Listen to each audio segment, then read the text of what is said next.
Welcome back to Good Day State Line. We are continuing our Black History Month special this morning with David from the Rockford Ethnic Heritage Museum. Good morning, David. Good morning. So excited to meet you and talk to you about the museum. Before we get to the museum, I just want to know about you. Who are you and what do you do over there? Well, I'm a native of Rockford.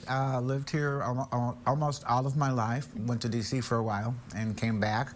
But I work at the museum pretty much as a curator of the African American Gallery.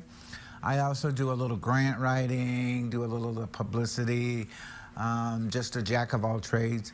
One thing that's kind of unique about our museum is that we have no paid staff. Okay. So everything that's done there is done by volunteers. Oh, so wow. That's why I do a little bit of this and a little bit of that. So how do you, and this is a little off topic, but how do you get into the museum industry? There's not like a degree in museums in college, is there? No, well, there's probably history classes. Okay. But I started, like when I lived out in D.C., I used to have people and family and friends that would come out to visit. So I would always take them around the Smithsonian museums, and there's about 7 or 8 of them. So after a while, I just got used to it, and I had my own like little tour that I would give them. So when I came back to Rockford, I noticed the Ethnic Heritage on South Main and decided to see what I could do to help them. And cool. So it's been... I like that story. Yeah. Awesome. So how long has the Ethnic Heritage Museum been there? It started in 1989. The idea was to establish a place that would honor the 6 nationalities that were instrumental in developing Rockford, because Rockford started in the southwest side. Okay. So that's pretty much, you know, the premise behind the starting. The 6 nationalities that we hosted are African American, Hispanic, Italian, Irish, Polish, and Lithuanian. So when you go in, are there sections for every Right. spot? Each one of the 6 groups has their own room, or what we call galleries. Cool. So when you go into that gallery, you get the cultural feeling. Depending on what their display is, you get the history of that group.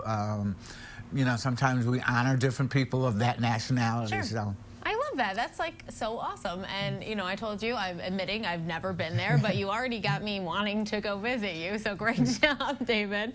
So tell me, of course, we're celebrating Black History Month this morning. Tell me about the exhibit that you obviously have curated. Thank you. Well, this year we're doing an exhibit on Black suffragists, the ladies that helped get the right to vote for the 19th Amendment. And then we also have an exhibit that honors Bessie Coleman, the first African-American female pilot. So yeah, it's pretty much to honor Black women who've made a change during the 1920s and 30s. So how do you, as the curator, decide, you know, what you want to feature? I don't know how often you change the features, but each time. We change the exhibits usually about 3 or 4 times a year. Okay. And a lot of times the ideas for the exhibit come from the community itself. Okay. You know, somebody will mention that we'd like to see this, or maybe you should honor that person. So yeah, we get an idea. There's about 5 of us that works on the committee together, and we come up with things that we could pull together to make that exhibit. Do you feel like you know a lot about all of these people, and so when people, you know, bring up someone, you're like, oh yeah, I got this, or do you have to do some research when you get to these topics? Sometimes it's people that I may have heard of, but almost all the time I have to do research, even if it's somebody I know or know well, because there's a lot of stuff. There's a story of the person, and then there's a story of their accomplishments or their achievements. So yeah, I need to do research to find out what I can include and what I can't include. Plus, I feel like you're doing such a service for the community, and you are really teaching people things they don't already know, so you want to get it right. Exactly. You don't want to get it wrong. Exactly. So tell me about, you know, what are your plans for this year for the museum? Well, the museum is 2 parts. Okay. We're known as the Ethnic Heritage Museum, but in 2015, we bought the house next door, which is the Graham Genestra House. Okay. It was built in the 1850s. Only 2 families have lived there the whole time. Mr. Graham was the first person to have a sour mash distillery in Illinois. Okay. So we're working on we have the house, and we also have restored the privy. So now we're working on maybe trying to restore the barn and the carriage house that went with that. Awesome. Also, we want to do improvements on the yard to make it easier for patrons to go between the different buildings. So we're looking at improving the outside along with improving some of our programming on the inside. I love that. So the most important part, are you currently open for people to come see you? Yes, we're open. We opened on the 14th. Unfortunately, we're doing it by reservations only, which is Monday through Sunday. Admission is fairly cheap, you know, for $5 for a student. You could see both the whole complex.